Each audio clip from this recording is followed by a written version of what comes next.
uzi ko ushobora kwikorera beat yawe ukuye muri YouTube dashboard. Wari uzi ko se YouTube itanga audio za beat ziri free wakoresha muri video zawe weditinga ntiziguheshe copyright. Natinze rero ngwino ukande hano kuri Chrome, uraza ujye mu ishakiro ryawe ukande YouTube akadomo dashboard.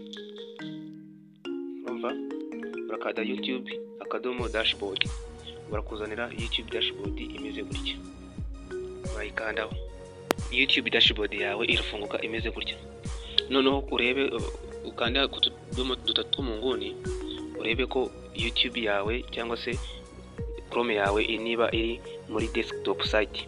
Ukavivure, nusanga katavivuye ukavivure kugira ngo ubashe kubona tuno tuntu ko ari twinshi tumeze nk'imashini.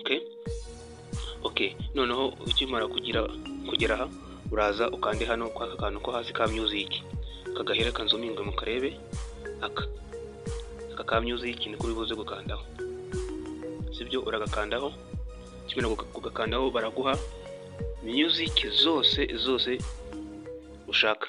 Urahitamo beat yawe ushaka. Okay, izi zose ni beat, wahitamo beat ushaka. Okay, reka urabona yuko katuzominge turebe. Okay, izi zose ni beat zo muri uyu mwaka, Okay, kaducuranga wumve.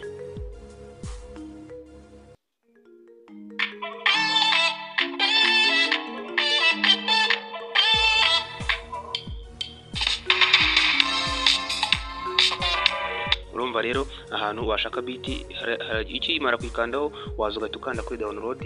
Ahangaha ukaba wayidownloadinga, ukaza ugahitamo uburyo beat yawe ushaka kugikoresha muri video cyangwa se ukoresha mu ndirimbo.